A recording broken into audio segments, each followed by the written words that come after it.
Hey guys, and welcome to another episode of Woke by Accident podcast. It is a weekly chat about socially conscious topics impacting the culture. I'd like to extend my gratitude in you listening to this podcast. It means everything to me, and I hope it is clear that this subject matter is so important to me. I care about our people, our future, and making a positive change in this nation. This episode is powered by Poddex. Hey guys, and welcome to another episode of Woke by Accident podcast. I am your host, Jen, and today we have a special guest, Al Peterson, or aka Mr. Al Pete, who is a hip-hop musician, podcaster, journalist, and founder of the Mr. Peterson's Neighborhood / the MPN Network, fellow member of the Content Creators of Color Collective. He's agreed to join me today to discuss today's topic. Welcome to the show, Al. Thank you for having me. How you feeling, ma'am? How you feeling? Hey, it's Friday. Feel good. Indeed. We are both fans of the Donald Glover production, Atlanta, and season 3, episode 1 hit all of the audiences very hard with the dramatization of the heartbreaking story of the Hart family murders, as well as the story of Lake Lanier. And so Al has agreed to discuss these two stories with me, along with how the episode wove this information into it. It was done in a very creative way, so we will get into those details. And so, the story about the Hart family murder-suicide, we just had the anniversary of their unfortunate death, March 26th. So it happened back on March 26th of 2018 in Mendocino County in California. Jennifer Hart and her wife, Sarah Hart, murdered their 6 adopted children. And they were Sierra, who was 12, Abigail, who was 14, Jeremiah, who was 14, Devontae, who was 15, Hannah, 16, or Marquez, who was 19. They were all killed when Jennifer Hart drove the family sports utility vehicle off a cliff. And Jennifer Hart was in the driver's seat, Sarah in the passenger seat. And so after the accident and investigation, they determined that this was not an accident. It was intentional. After review and investigation, the experts determined that, they had Jennifer's blood alcohol content was over the legal limit at the time of the crash, and they had actually drugged the children. They had doped them with Benadryl, and they had did searches on crashes and things of that nature. So they determined that this was not an accident and this was intentional.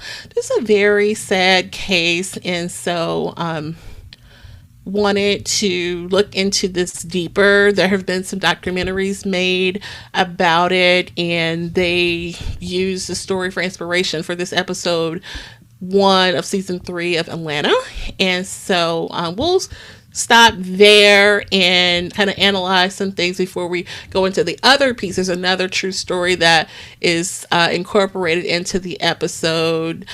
We hear so many stories about foster children being abused in similar cases to the Harts, where there's multiple children in the home. Why do you think there's not more done to remove kids in these types of scenarios?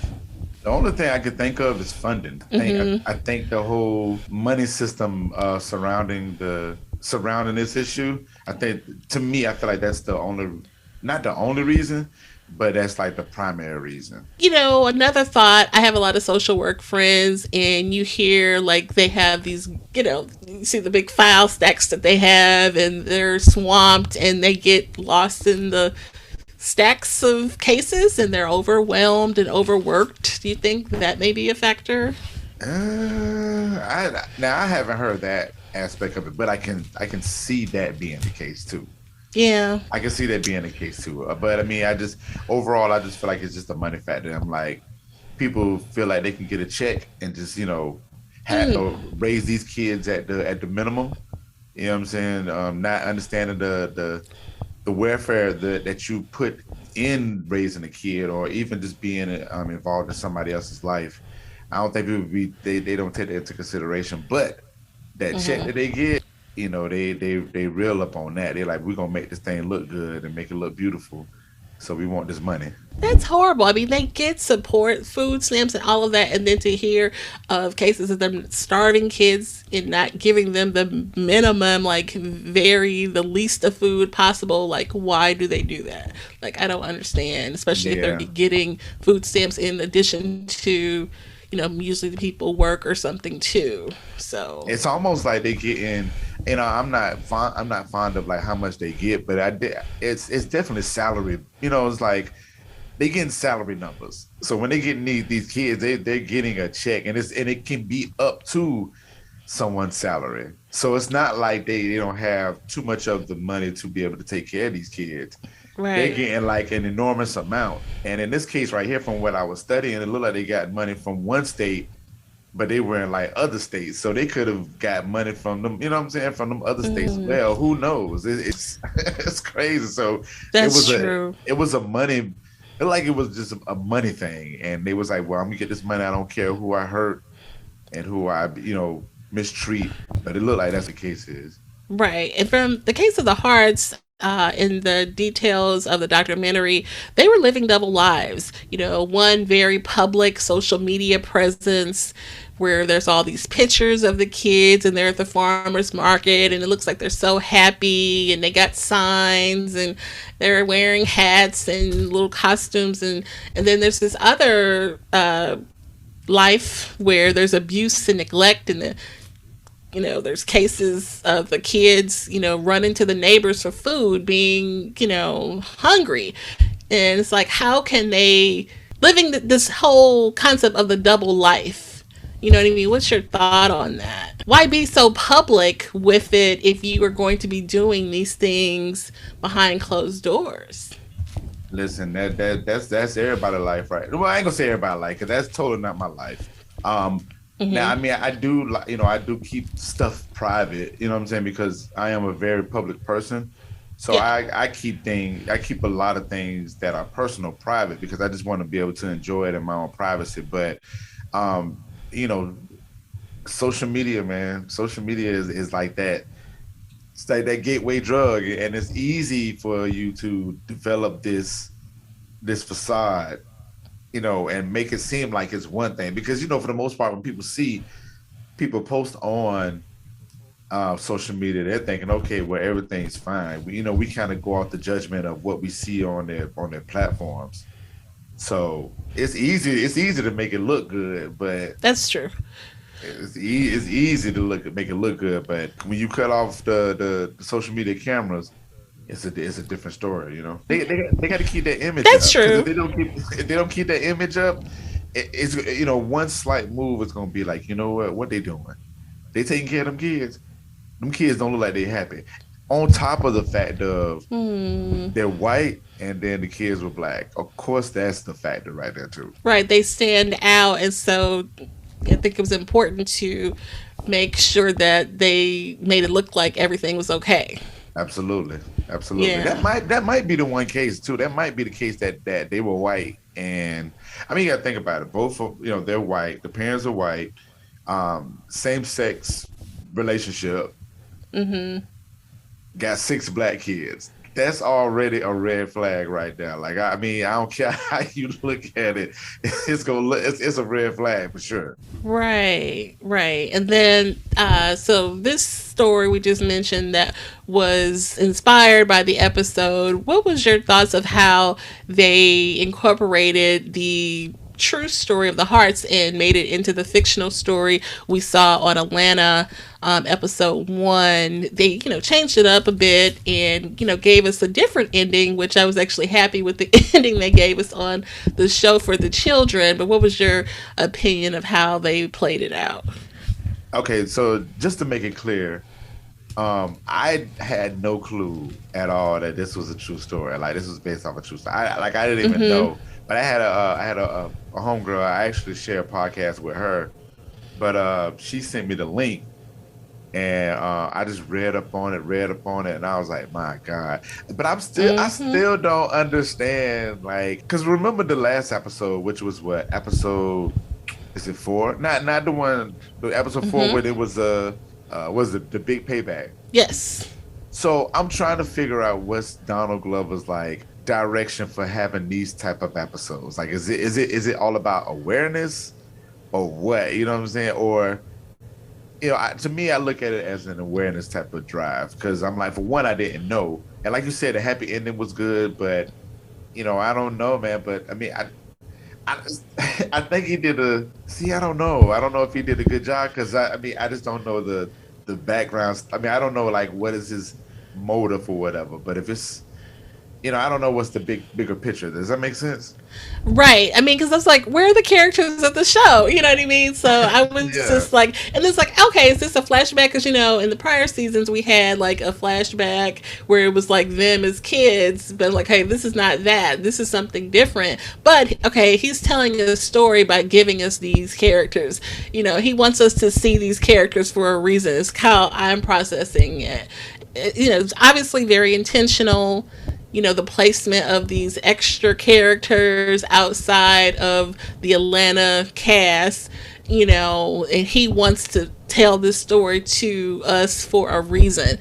You know, this story of, you know, this couple living this double life who, you know, try to take these kids out thinking that would be the better option. You know, they had like money problems or something like that. They were going to skip town, and they actually thought that, you know, killing the entire family, including these defenseless children, would be a better option than for them to go back into the system. In their mind, that was a better option, which is just bizarre. And so, but they're going to save the dog. You know what I mean? But they're going to save the dog, though. And it's just like, what? You know, yeah, that was crazy. See, now we're talking about it, I didn't think about it like that, because they definitely like let and the treatment of the dog. They actually cooked his food. Their food was not prepared, you know, in the right manner, and like they treated the dog in a different way than they treated the kids. It was just like that was crazy. I'm even with the different behaviors that was going on in that episode. I feel like that's definitely definitely something to pay attention to. You know what I'm saying? I mean, I think those are like hidden, you know, I guess hidden agendas, so to say. But yeah, just I'm sitting here thinking that about the dog situation. That was crazy. That was so crazy. It was. And then he flipped it at the end where the dog ended up back in the car with them, and he got out and got the other kids out. So, you know, in the true story, all of the kids perish, you know, and in the fictional version that Donald Glover gives us, the kids get away and the dog doesn't make it, but that wasn't their intention. The mothers. So, and it's just like, it's just sad that would be that's their great plan. You know, you have these children's lives in your hands, you know, given by the state, and this is, you know, the responsibility level. It just makes me, you know, just grinds my gears that people would treat children that way. You know what I mean? If you don't want to be a parent anymore, you don't want to do this, you know, it's so many people who don't have children or want to be a parent, and for you to do this is just unacceptable and just really maddening. It really is. I have a question though before we move on, if you don't mind. Yeah. So the relationship with the actual mom, like, what were your thoughts on that part? Like, how that led up, and then how like that process was very interesting to me too. Like, I just felt like, you know, most parents, well, the black parent, be like, look, you need to fly straight and quit acting up, or, you know, because life is not as good as you think it is with these white folks. That's kind of like the initial thought that I had. But it was very interesting to see how the mother and the son relationship was. And even when he came back to the house, it was like, you know, I still got you. You know what I'm saying? I hope you learned your lesson, but you know what I'm saying? It was weird. I was appalled. I don't know, call me sheltered or what have you, but I was appalled at the whole situation from the black mother standpoint. Like, okay, you're just not going to check on him or go get him or see where he ended up at all, you know? And so, for people who are not aware, there is a, you know, loop in the story where the fictional one of the fictional kids is sent into the foster care, I guess voluntarily, for acting up in school, you know. And so the come to find out, the teacher sends the state authorities or DFS to the home to check into matters after seeing how the mother responded coming up to the school with the grandfather. And the mother thinks that the son called them on her. So, oh, you can just go with him. Well, go ahead on then. Go ahead on then. And it's just like, okay, this is just a scaring tactic. You know, she's not seriously going to, you know, really send her child off. And she really did in this episode. She did send them off. And so, having a discussion with some other folks about this, they, you know, said their mother probably would do something similar. Like, not my mother. You know.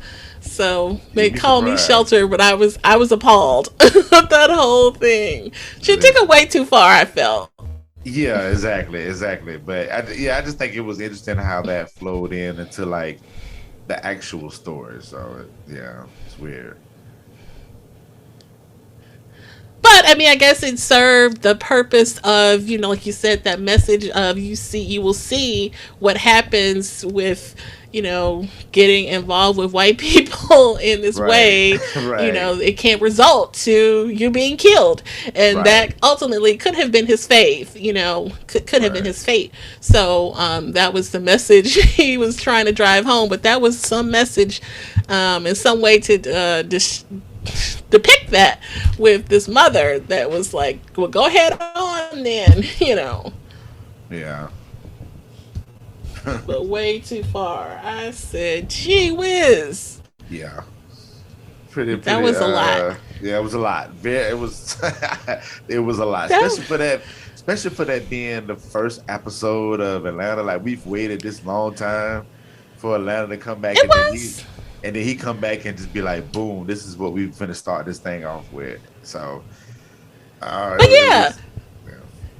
And so he wove another little piece of Atlanta, Georgia history in there with the story behind Lake Lanier, which is a man-made lake. And there's a story that this lake is haunted. And so, let me find, okay, so let's see. Built in 1957 by the U.S. Army Corps of Engineers, Lake Lanier is a man-made lake that was created to manage navigation and flood control from the Chattahoochee River and supply water for residents of the city, for the residents of the city of Atlanta. But prior to it was 1950, there was a town of Oscarville that occupied a certain part of the location of this actual lake. And so it was a small community and the site of a 1912 lynching, actually. And it resulted in the displacement of 1,100 black people from Forsyth County. And so this entire town is this lake. And so that is why people still feel that the lake is haunted, because there's an entire town underneath the water. And so there's characters that reference the lake and the story. What is your thoughts about Lake Lanier and it being haunted? They say it's a whole town up under that water, correct? Right. It's haunted. Okay. I mean, because it's like, that's a lot of souls and like the guy. Yeah, totally. Like a whole town, and it just keywords that stick out to me. This might be my woke moment right here. Like, the 1912 lynchings, you know what I'm saying? 1950s. I mean, man-made town. It's a town. Like these words and these phrases are like triggering me, like to think there's some form of eerie moments going on in there. You know what I'm saying? I can't Yeah. think nothing else. And then I think I read something where they were saying like, you know, they was talking about all these drownings. And then they say like Usher's kid was one of those drownings. Like, Yes, so many children have died in that lake. So yeah. it's very unfortunate, but it makes you go, it makes you think like, does this add to the trivial of it being haunted? You know what I'm saying? And then it's kids too. And then when you have somebody like Donald Glover like tying all this in, it's like it makes the thought of the message more deeper. Like, what is he like? He's really bringing awareness like that. Like wow, let me go hug my kids or something. I mean, I don't know, but it's just Yeah. yeah, it's just And that was a big tie-in because the Hart story was not even in Georgia. That was in California. So, he pushed that, he pushed those together creatively. But yeah, he did. I mean, I can see Donald Glover going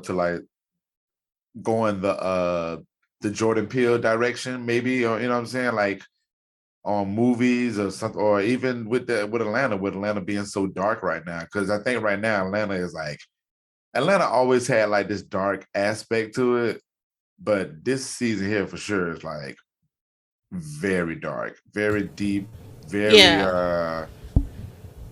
would I say introspective? Not even. Well, yeah, it make you like take your thoughts and be like, let me think about this a little bit deeper. He makes you think on these things, and because I know for me, I'm just like I just don't understand what's going on. Like like maybe at the last episode of this season, we'll understand like what his reasons for doing all this is. Maybe it all come together on one episode. I don't Yeah. know. I can see But that. I mean, it would be clever if that happened, but for right now, I ain't gonna lie. I am. It's a very confusing, but very intriguing. It's extremely intriguing. Like I'm Because just he did use an actor from the beginning of episode 1. That boat scene, one of those guys was in the other episode. Did you? Okay, I know a lot of people were yes, I talking know. about that. Yes, I caught that. I caught that, and that's Yeah. why. That's what. So me, I'm like I think a lot. Sometimes I think to a fault. So it's not bothering me that it's like confusing and how these things all tie in. But at the same time, too, it's like I'm seeing like little things, and I'm like, this was in episode 1. They referenced this in episode 2.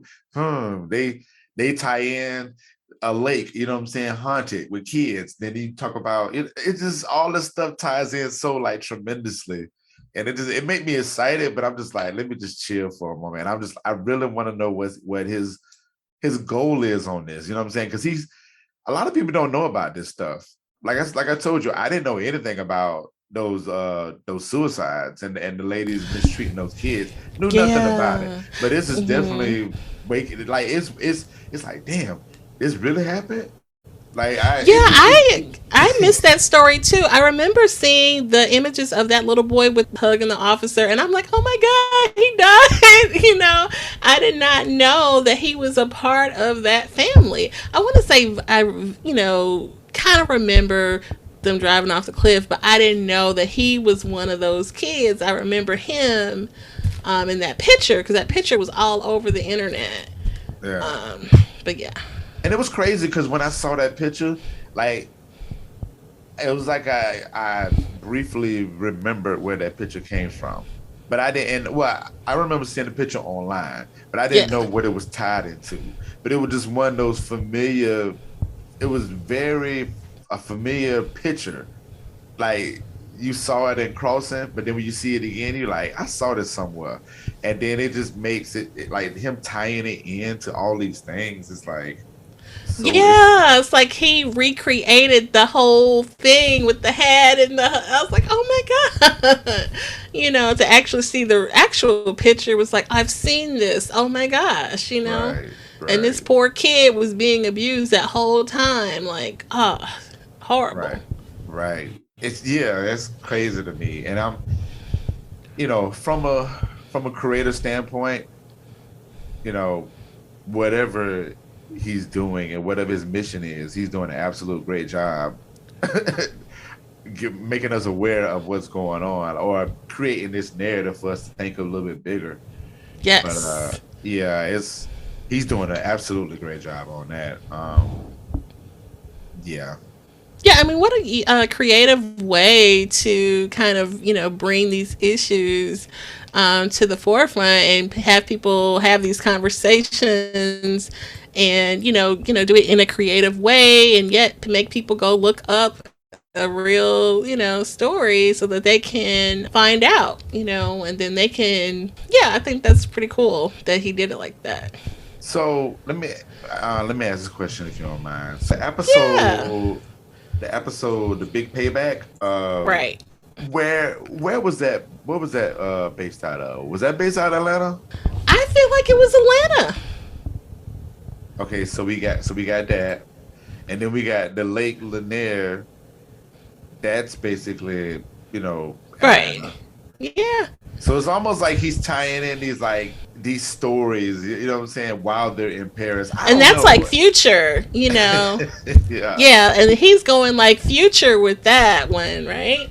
So, of like how it would be, a good what if, so that was kind of deep. I wasn't expecting that.